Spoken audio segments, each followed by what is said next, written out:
Bien, nos toca el capítulo 6 y la ilustración que va a desarrollar este capítulo es la de un matrimonio que necesita ser cultivado. Un matrimonio que necesita ser cultivado. Esto no solamente en este libro hablaba un poco de esto, sino que en varios recursos que consulté con respecto al perdón dentro del matrimonio, muchos libros mencionaban un mismo pasaje para hablar de cómo es la dinámica matrimonial o cómo debería ser. Y mencionaban a Gálatas 6:7. Decían que tú y yo debemos entender el principio de la siembra y la cosecha. No podemos engañar a Dios. Dice, Dios no puede ser burlado. Todo lo que el hombre segare, eso también segará. Y aunque el pasaje tiene una implicación principalmente pensando en la eternidad, es un principio que también aplica a cualquier área de nuestras vidas hoy. No podemos estar sembrando cosas malas en nuestro matrimonio y esperar que nuestro matrimonio vaya bien. Tenemos que ser intencionales en lo que hacemos día con día en nuestro matrimonio o vamos a cegar un matrimonio malo. Por decirlo así, tu bosque matrimonial, todo lo que ha sido cosechado y ya creció como árbol, depende de cuáles semillas dejas que se conviertan en árboles. Y tú dices, bueno, pero ¿de qué semillas estamos hablando? Esa es la pregunta. ¿Qué siembran tú y tu cónyuge? ¿Cuáles son las opciones que tienes en el día a día? Son dos, básicamente. Sembrar semillas de misericordia o sembrar semillas de pecado. ¿Y cómo es que siembran? Bueno, las semillas de misericordia básicamente son de un cónyuge al otro. Interacciones amorosas de un cónyuge al otro. Esto lo veíamos con el pastor Daniel. ¿Se acuerdan? La misericordia era el término que se usaba. Como tú tienes que tener un trato con tu cónyuge que continuamente le está ofreciendo amor, misericordia, está buscando cómo servirle. Y semillas de pecado es la otra opción, que son interacciones pecaminosas de un cónyuge al otro. Es decir, o tú amas al prójimo como a ti mismo o no lo amas como a ti mismo. Obediencia o desobediencia en cuanto a la relación matrimonial. Esas son las dos opciones que tú tienes en la vida cotidiana del matrimonio. Y tu matrimonio es el resultado de cuántas semillas se siembran y cuáles de estas son cultivadas. ¿Cuáles de estas son cultivadas? O sea que no solamente es lo que estamos haciendo a diario con nuestro cónyuge, sino cómo respondemos a lo que hacemos a diario con nuestro cónyuge. Tu matrimonio es el resultado de cuáles semillas son cultivadas. ¿Qué pasa si tú cultivas una semilla de misericordia? Bueno, se va a convertir en árbol de dulzura matrimonial. Soy el único que escucha un poquito como feo el audio. ¿Mejor cambia este? Sí, ¿verdad?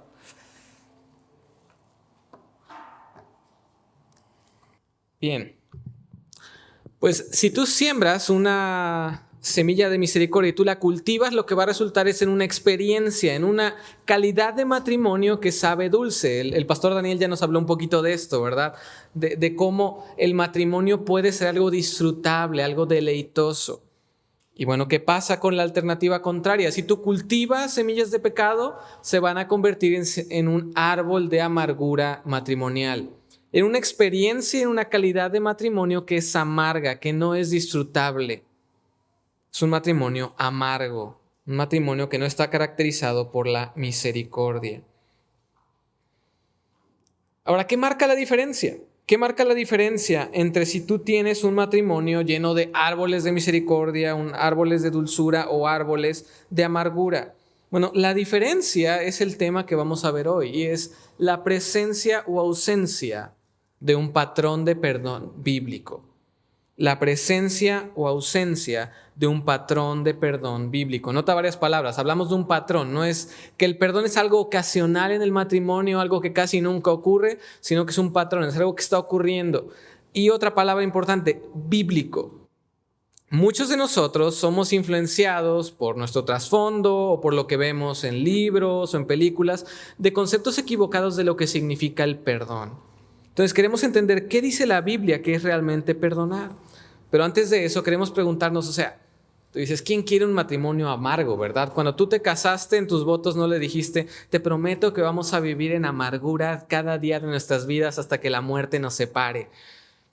No, ¿verdad? Tú no te casas con esa mentalidad. Entonces, ¿por qué es que eventualmente cultivamos árboles de amargura? ¿Por qué es que matrimonios, incluso cristianos, a veces no son dulces, sino amargos? Bueno, la falta de perdón cultiva los árboles de amargura. La falta de perdón cultiva los árboles de amargura. Mira, en Efesios 4, Pablo plantea un principio y es, tú tienes que dejar el viejo hombre y tú tienes que vestirte del nuevo hombre a través de la renovación de tu mente. Y a partir de ahí empieza a dar varios ejemplos. Uno de ellos es este problema de los conflictos interpersonales.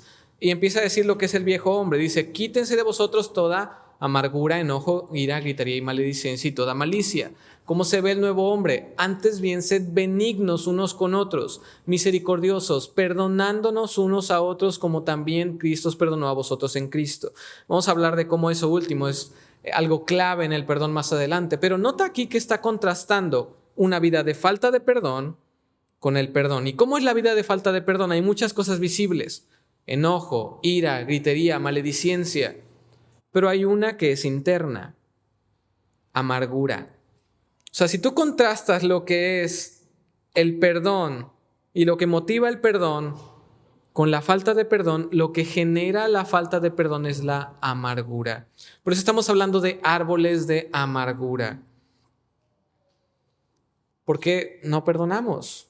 ¿Por qué cultivamos árboles de amargura? En gran medida es porque la falta de perdón busca la ventaja personal. Quizás recuerdas que hemos estado hablando mucho de si vemos nuestro matrimonio como algo que hacemos en equipo, algo unidos, o estamos en conflicto constante con el portafolio lleno de misiles a punto de disparar.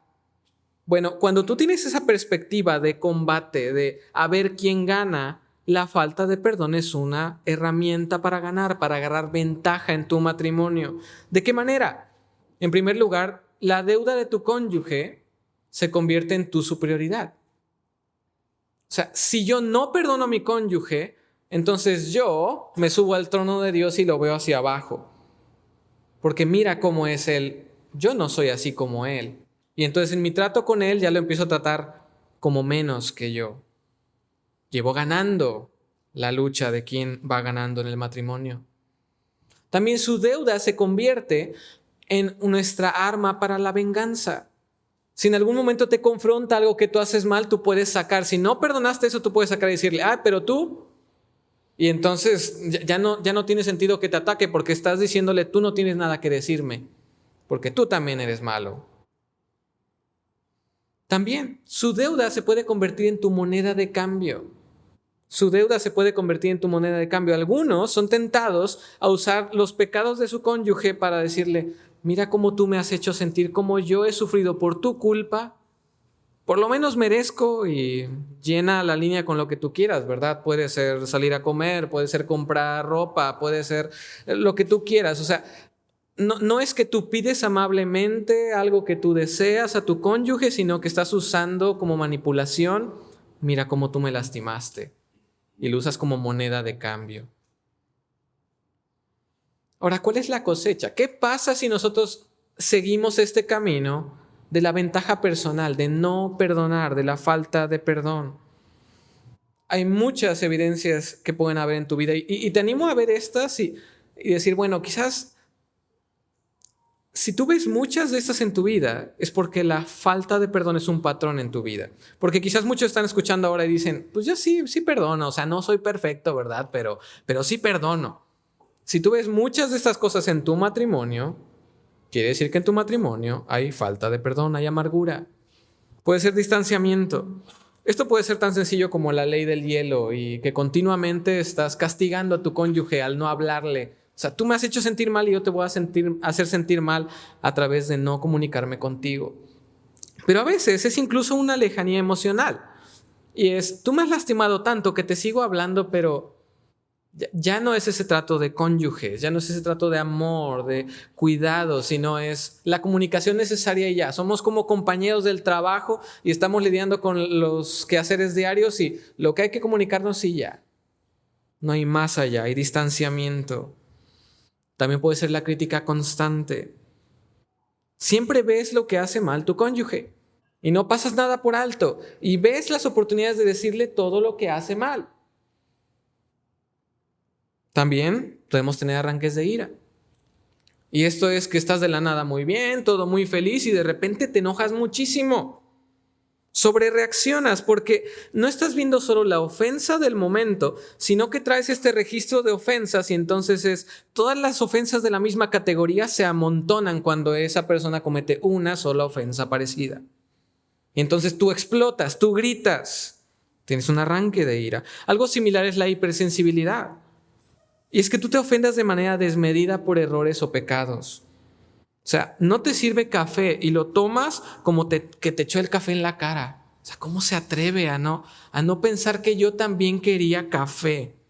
O llegó más tarde de lo que había dicho y no es, ay, ¿qué te pasó? No es como si no hubiera llegado a dormir a la casa, ¿verdad? Y tú dijiste a las 8 y son 8:20. ¿Qué pasó? O sea, estás hipersensible, hay un pequeño mínimo error y estás a flor de piel para reaccionar. Puede ser también la envidia o la comparación con otros. Tú honestamente no disfrutas tu matrimonio y ¿qué empiezas a hacer? Te empiezas a comparar con otros. Empiezas a ver otros matrimonios que parecen felices y sencillamente, o sea, los errores de tu cónyuge se agravan porque tú lo comparas con la versión superficial de otras personas, con la que ves en la iglesia, con la que ves en reuniones públicas, que obviamente muchas veces presentamos una imagen bonita. Entonces tú comparas a tu esposa con esa esposa que tú solamente ves lo exterior y se ve peor tu esposa ahora, porque aquella esposa se ve muy bien. También puede ser el sarcasmo hiriente. Sarcasmo hiriente. Y yo sé que hay algunos que consideran que el sarcasmo siempre está mal y no quiero pelearme contigo, sí puede ser una postura válida, pero por lo menos estamos de acuerdo que a veces el sarcasmo tiene la intención clara de lastimar. O sea, tiene una víctima clara y cuando usas el sarcasmo para mandarle como indirectas a tu cónyuge, para no decirle, no confrontarle con su pecado, sino decirle lo que hace mal sin decírselo, probablemente estás amargado. También pueden ser los recuerdos demasiado específicos. Los recuerdos demasiado específicos. Esto se ocasiona usualmente porque tú repasas la ofensa muchísimas veces. O sea, no es que solamente es cuando cometió la ofensa, sino que a lo largo del día estás meditando en la ofensa, estás pensando en lo que te hizo. Y entonces muchos sin darse cuenta incluso hasta modifican un poquito la ofensa. Y un pequeño detalle que parecía malo, ahora tú le pones color para que no, evidentemente era malo. Y además de eso también estaba haciendo esto mientras estaba ofendiéndome. Y te amargas. También puede ser la depresión. Se requiere de mucha energía para estar continuamente amargado, continuamente enojado con tu cónyuge. Entonces llega el momento en que te desgasta, que ya no quieres seguir. Y te convences de que tú no eres el peor de los pecadores, sino la otra persona, y no te quieres levantar a otra vez lidiar con esa persona hoy. Y entonces solamente a través de este lente ves a esa persona y no ves nada positivo en tu matrimonio. También puede ser la desconfianza. Y es que esa persona te ha dañado tanto que honestamente ya no confías en esa persona, pero lo llevas a un punto desmedido. Y es que no solamente en las áreas donde te ha dañado, sino en general ya desconfías. Hasta en áreas donde no te ha dado razones para desconfiar. Tú ya no confías en tu cónyuge. Pueden ser actos de venganza. Eso no pasa aquí, hermano, ¿cómo crees? Puede ser que te tocó cocinar e intencionalmente le echas algo a la comida que pica demasiado para vengarte. Puede ser que, o sea, tú sabías, necesitaba esa ropa y estaba sucia y tú lavaste tu ropa, pero no la vi. Te estás vengando, estás intencionalmente decidiendo dañarlo. También pueden ser faltas de respeto, y esto pensando particularmente en esposas. O sea, tú ya no respetas a tu esposo y permites que eso se refleje en que cuando hablas con tu esposo le hablas de manera irreverente, le hablas de manera retadora, grosera. No le respetas. Puede ser fantasías de huir, y pongo entre paréntesis fantasías de porque comienza con fantasías. Comienzas a pensar, ay, ¿cómo sería mi vida si no estuviera casado con? El tiempo que pasa entre empezar y dejarte fantasear con eso y realmente considerar divorciarte o separarte no es mucho. Porque estás soñando, estás anhelando eso, estás dejando que tu corazón se llene de mi vida sería perfecta si quito a esta persona de mi vida. También puede ser el autoritarismo.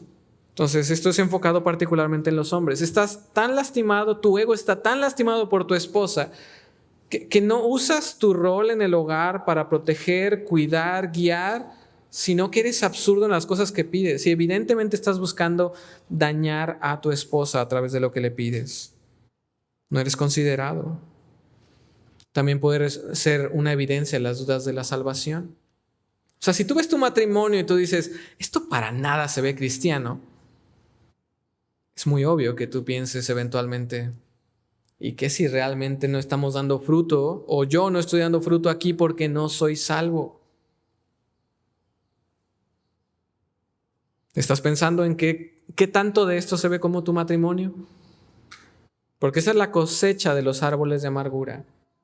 ¿De dónde saqué esto? ¿Lo busqué en ChatGPT? No, esto lo saqué de libros que son de consejeros bíblicos que han aconsejado a mucha gente y estos son los patrones que se ven una y otra vez donde matrimonios tienen amargura. Si tú ves esto en tu matrimonio, probablemente hay falta de perdón. Habrá un último que voy a dejar para el final, para más adelante. Entonces no te preocupes de que hay una línea ahí blanca que no vas a llenar ahora. ¿Por qué debes desechar las semillas de pecado en tu matrimonio? ¿Y qué es desecharlas? Bueno, desechar esas semillas de pecado significa perdonar a tu cónyuge en la ilustración. ¿Por qué perdonar a mi cónyuge? ¿Qué debería motivarme en la Biblia para hacerlo? ¿Por qué no aprovechar para ganar ventaja aquí? Bueno, primero perdona a tu cónyuge porque Dios te ha perdonado más. Esta es quizás la motivación más clara que en la mayoría de los pasajes que hablan del perdón se menciona. Y es, tú soportas los unos a los otros, tú perdonas los unos a los otros, y esto incluye claramente el matrimonio. ¿Por qué? Porque a ti te perdonó Cristo y de esa misma manera tú debes perdonar a otros.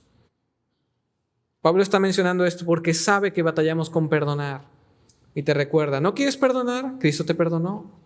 Y una deuda mucho más grande. Y tú tienes que ver, o sea, cuando te ofende tu cónyuge, cuando te ofende alguien, tú tienes que ver la ofensa y pesarla. Y recordar tus ofensas de las que fuiste perdonado en la cruz. ¿Qué pesa más? ¿Qué es más grande? Si eres honesto, la balanza se va a ir hacia tus ofensas y eso te va a ayudar a ver esa ofensa como no tan grave. Y entonces ya no se va a ver como algo imperdonable, sino como somos deudores perdonados y yo puedo perdonarle su deuda. También perdona a tu cónyuge, porque Dios es el juez que hará retribución, ya sea en la cruz o en el castigo eterno. Iba a poner otro pasaje, pero recordé que hace poquito en grupo pequeño vimos Primera de Pedro, y se acuerdan esto, que Jesús no maldecía, no respondía de manera vengativa ante las personas. ¿Por qué? Porque encomendaba la causa al que juzga justamente. Jesús decía, va a haber un momento en que todos van a dar cuentas por sus acciones. Y eso puede significar que Cristo dio cuentas en la cruz por ti y estás libre de la deuda, o eso significa que por la eternidad vas a pagar tu deuda. Pero Dios nunca va a ser injusto. No va a haber cosa que te haga tu cónyuge que Dios no haya puesto en la cruz de Cristo o que pagará a alguien eternamente, que pagará a tu cónyuge eternamente en caso de no ser salvo. Dios es justo.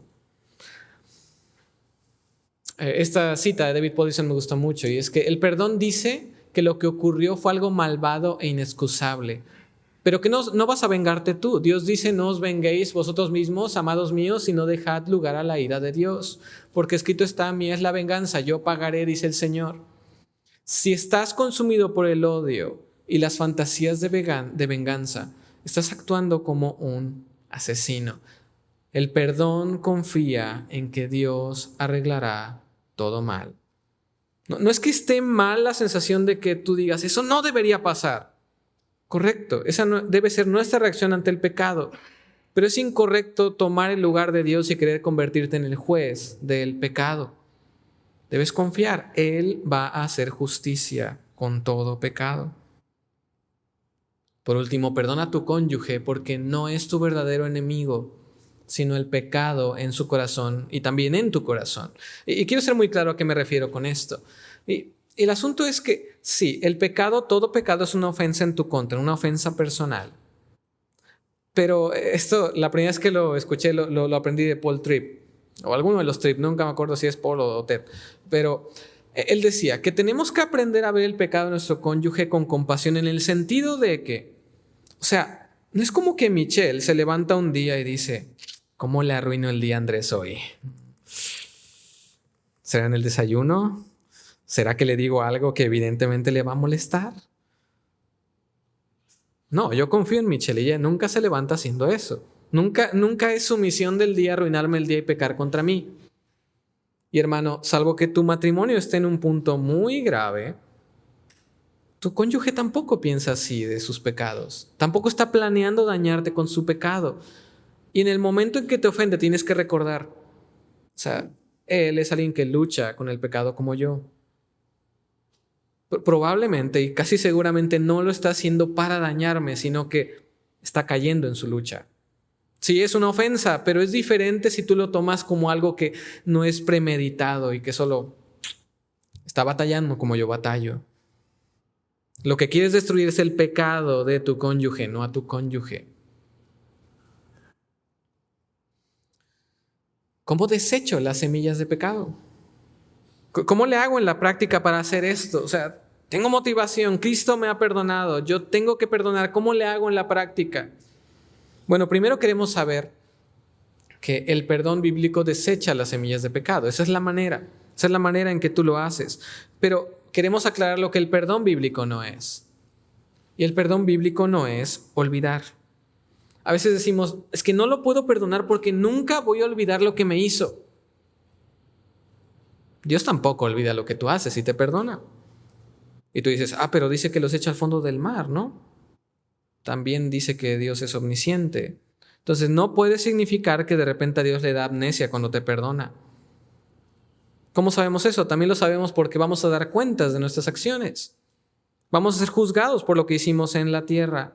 Entonces Dios no nos perdona y lo echa al mar en el sentido de que se le olvida. Entonces, recordar un pecado no hace que el perdón no sea posible. El perdón tampoco es ignorar el pecado. A veces pensamos que perdonar es dejarle a la persona irse de rositas o salirse con la suya. Pero el perdón no es lo único que pide la Biblia de ti. Vamos a ver en uno de los capítulos siguientes que también tú tienes que confrontar a tu cónyuge, ayudarlo a crecer en santidad. Entonces, perdonarlo no es decir, está bien, aplástame cuando tú quieras. No, está bien, no pasa nada que me aplastaste ahorita, pero hay más en el proceso que solamente eso. El perdón tampoco es merecido. No es merecido. Es que no merece que lo perdone. Exacto, y por eso necesita perdón. Si tú entiendes lo que es el perdón, no hay pecado que merezca ser perdonado por definición. Y si es por mérito, no importa qué tan genuino te están pidiendo perdón. Porque a veces decimos, es que ya es la vez 70 que me vino a pedir perdón. ¿Y qué dice Jesús? Síguele contando, sigue perdonando. Si es la número 70 que te viene a pedir perdón, suena que no está muy arrepentido, ¿no? No es por mérito, no se ganan, no es cuántas lágrimas tienes que llorar para que te perdonen. No, el perdón es algo que es un mandato, es algo que debes hacer. No es excusar el pecado tampoco. El perdón no es excusar el pecado. De hecho, llamar a algo en la terminología de perdón es colocarlo en la categoría más grave que existe. Si tú le dices a tu cónyuge, te perdono, lo que estás diciendo es, te voy a quitar las consecuencias momentáneas de tu pecado, pero lo que hiciste es tan grave que solamente Cristo puede resolverlo en la cruz. Perdonar no es decir, eso no era algo malo, es decir, es algo muy grave. Estamos hablando de perdonar pecado. El perdón tampoco es un sentimiento. Es que sé que debo, pero no siento que lo debo perdonar. ¿Qué le dirías a tu jefe si llega la quincena y te dice, sé que debo pagarte, pero no siento que debo pagarte? No me importa, págame, es lo que debes hacer. Entonces, ten mucho cuidado con pensar que tus emociones dictan lo que debes hacer. Usualmente la sensación del perdón, la sensación de reconciliación va a venir después del perdón. Porque antes es la lucha, el conflicto de quiero venganza, pero no debo vengarme. Una vez que tú perdonas y restauras la relación, habitualmente el sentimiento va a venir después. El perdón tampoco es lo siento. Los accidentes son lamentables, no perdonables. Cuando tú dices, lo siento, no pasa nada, ante un pecado, lo estás minimizando. No debes pedir perdón por accidentes o debilidades. A veces hay matrimonios que cualquier cosa es pecaminosa. Hermano, no debes pedir perdón porque no pudiste arreglar el lavabo. No podías, no es pecaminoso no hacerlo. No debes pedir perdón si te riega el café y le cae a tu cónyuge. A menos que hiciste y le quieres tirar encima, pues si te cayó por accidente, Cristo no murió por esa derramada de café. Entonces no debes pedir perdón por eso. Puedes decir lo lamento y la ayudas a limpiar, expresas que lo sientes, pero esa es una categoría diferente. Cuando hablamos de pedir perdón, estamos hablando de pecado. Si tú no puedes ver en la Biblia por qué esa acción es pecaminosa, tú puedes expresar lamento, preocuparte por la otra persona, pero no debes pedir perdón por eso. El perdón tampoco es aparentar que no estás lastimado. El perdón de hecho es lo que te permite expresar tu dolor en tu matrimonio como lo que es dolor. Porque si tú no perdonas, tú vas a expresar ese dolor a través de ira, a través de venganza. El perdón es la vía para que realmente puedas comentar que estás lastimado a tu cónyuge. Y por último, no es lo mismo que la confianza. A veces decimos, es que no lo puedo perdonar porque como que ya dañó nuestra relación. Son dos cosas diferentes. Por un lado, perdona, si das la oportunidad a restauración, la oportunidad a que la otra persona se vuelva a ganar la confianza que él perdió. Se llevó a tarjeta de crédito, hizo gastos increíbles y honestamente, pues no le quiero decir que lo perdono porque qué tal que lo vuelve a hacer. Son dos cosas. Te perdono por eso que hiciste. Pero la confianza de volver a llevarse la tarjeta de crédito, eso debe ganarse.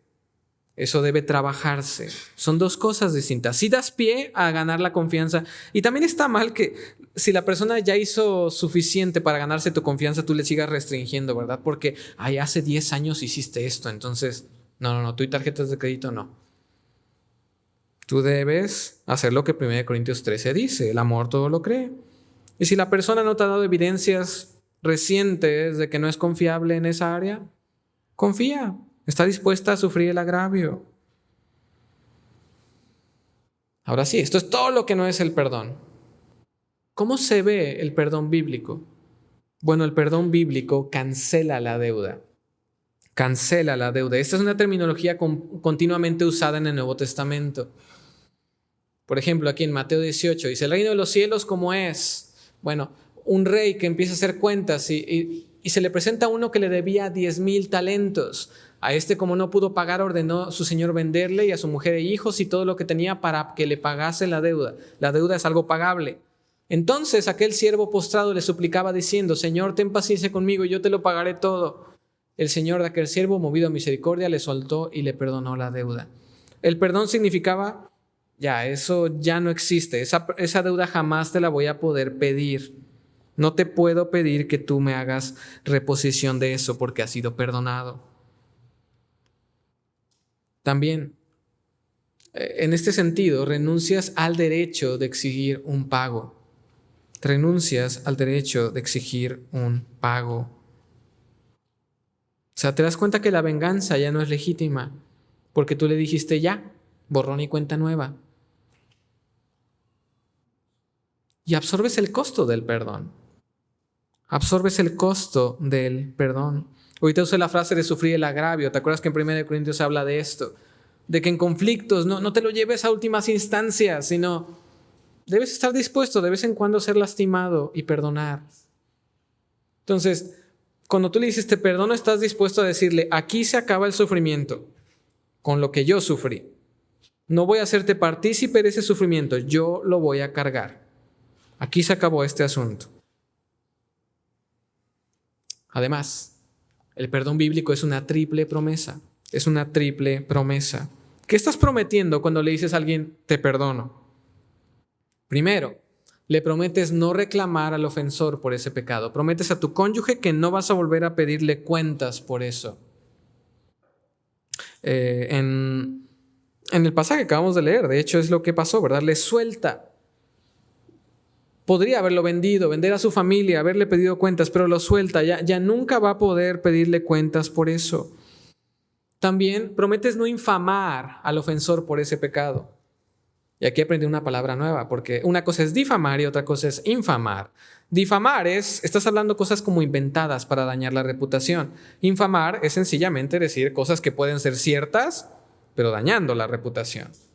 Si tú le dijiste, te perdono, te cancelo la deuda, es ilegítimo que tú luego vayas y le saques los trapitos al sol delante de otras personas. Tú le dijiste, esto ya no va a tener consecuencias para ti, te perdoné. No debe tener consecuencias tampoco en conversaciones con otras personas.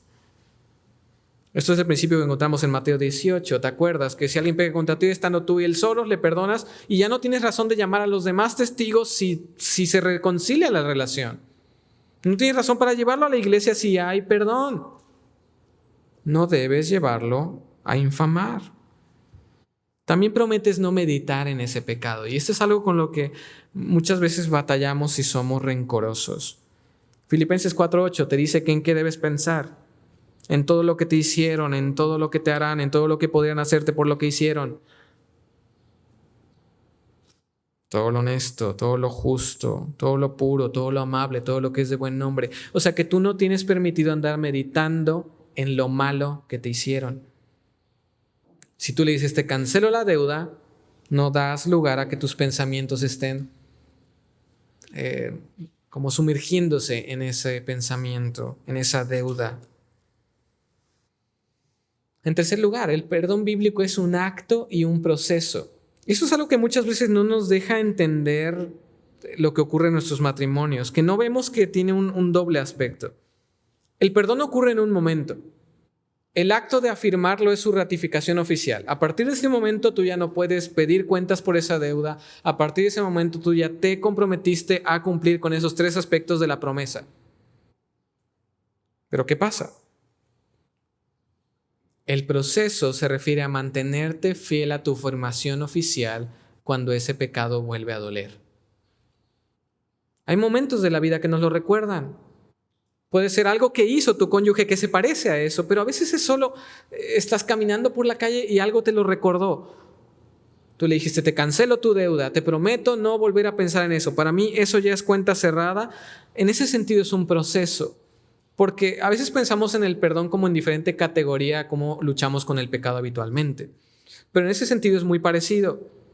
Somos rencorosos y vamos a batallar con eso y vamos a querer volver a sentir rencor, volver a vengarnos, En esos momentos donde vuelve a doler, tú dices, no, yo ya prometí que eso está saldado y no te permites pensar en eso. Entonces no te desanimes. O sea, si tú perdonaste a tu cónyuge y de repente vuelve a doler y vuelves a ser tentado a hacer de eso un problema, eso no significa que no fuiste sincero en el inicio al perdonar a tu cónyuge. Eso significa que tienes un corazón que batalla con el mismo pecado que perdonaste a tu cónyuge. ¿Cómo cultivas? O sea, ya estamos evitando que crezcan. ¿Cómo cultivas árboles de dulzura matrimonial? Básicamente, estamos hablando de los últimos 3 capítulos del libro. Se necesitan 3 fuentes de riego constantes para promover y mantener los árboles de dulzura en tu matrimonio. La misericordia, de eso nos habló el pastor Daniel. Continuamente estás sembrando acciones, no porque tu cónyuge lo merezca, sino estás amándole porque prometiste amarle cuando te casaste con él. Una dinámica de confesión, que el pecado no se esconde, no se justifica, no se excusa, sino que se confiesa. Y una dinámica de perdón habitual. Siempre que el pecado es expuesto, el cónyuge afectado está dispuesto a perdonarlo, a sacar la semilla del suelo y aventarla. Aquí no va a crecer un árbol de amargura. Sobre esto del perdón, algo que a nosotros hace, no sé, quizás 2 años, no me acuerdo bien, leímos en un libro de José Lo Mercado sobre el matrimonio, sobre usar la terminología correcta cuando pedimos perdón. Para ya no usar de ilustración a mi esposa, voy a inventarme un matrimonio. Vamos a hablar de la familia Benítez, Mateo y Susana Benítez. Vamos a decir que Mateo llega cansado de un día de trabajo y llega con mucha hambre. Y Susana estuvo muy atareada, muchas cosas, y se le olvidó que Mateo no podía comer tal cosa porque tiene cierta enfermedad que no le permite comer lo que sea. Es un caso hipotético, hermanos, ¿de qué se ríen? Entonces, ¿qué pasa? Mateo empieza a comer y empieza a sentir que le está haciendo daño, ¿no? ¿Y qué le pusiste? Ay, le puse esto y ay, la verdad me equivoqué, perdóname. No, discúlpame porque lo siento, porque no cometí un error, ¿verdad? Es debilidad. Susana está ocupada y no conscientemente atacó a Mateo. Solo fue un error. Y Mateo empieza a gritar y ay, es que tú siempre estás ocupada con tus cosas y no piensas en mí, en que yo llego cansado, y se va a su cuarto, ¿verdad? ¿Qué debe pasar en esos momentos? Bueno, puede ocurrir una de 2 cosas. O Susana, después de un tiempo prudente, va con Mateo y le dice, oye, pecaste, no tengo rencor contra ti, quiero que nos reconciliemos. O Mateo en el cuarto dice, metí la pata, pequé. Y regresa con Susana y va a buscar la reconciliación. ¿Cómo se ve esa reconciliación? Mateo dice, me perdonas porque en ira me dejé controlar y te grité.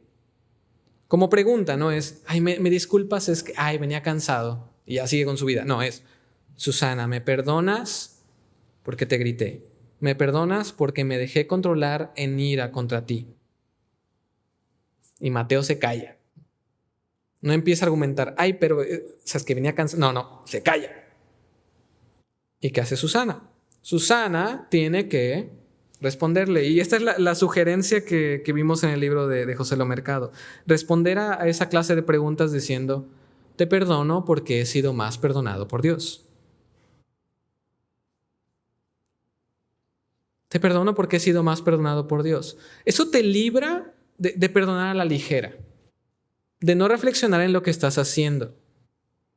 Incluso si en tu matrimonio están de acuerdo en que así lo van a hacer cada vez, sin importar que la ofensa se parezca pequeña, que el pecado sea, ay, o sea, no es tan grave. No, si acuerdan hacerlo así, entonces cuando estás lidiando con no quiero perdonar, tú te acuerdas.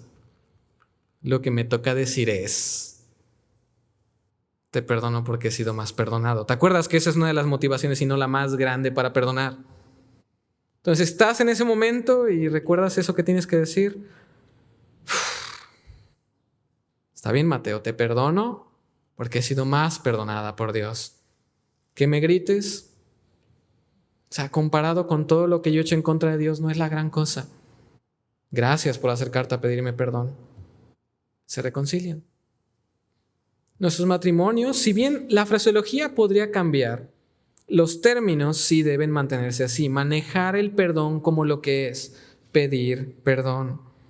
O sea, no es que no pasa nada, como dije hace rato. O sea, ay, pecaste contra mí, ay, no te preocupes. O sea, es que si es algo grave, es algo que debe tratarse como lo que es, porque es algo que Jesús no dijo, ay, no pasa nada en la eternidad. Dijo, ok, para resolver esto tengo que encarnarme y morir en la cruz por ellos.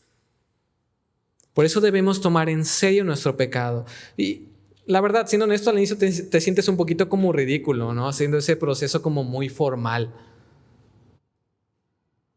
Pero es una bendición disfrutar del perdón bíblico. Cuando eres bíblico en cómo lo haces, en cómo lo dices, se acabó la deuda. Estamos bien otra vez.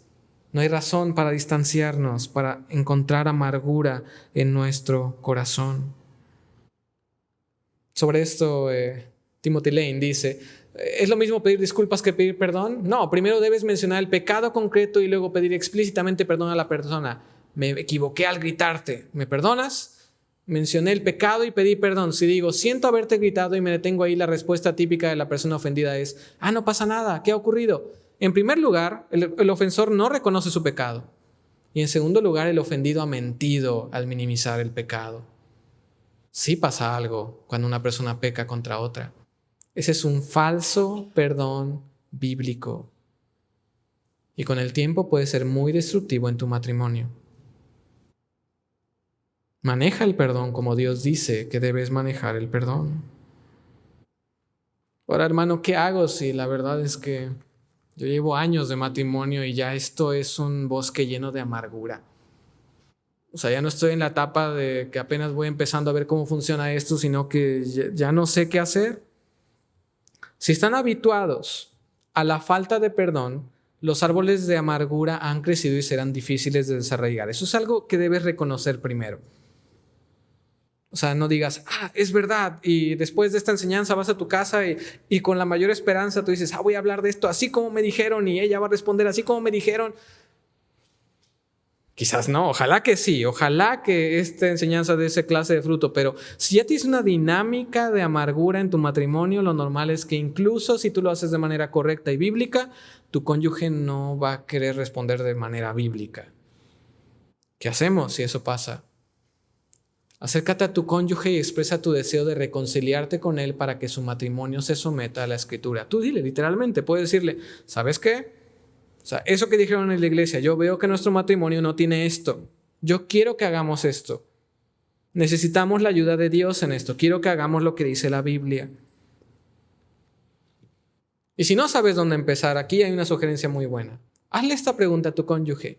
Después de decirle, quiero reconciliarme contigo.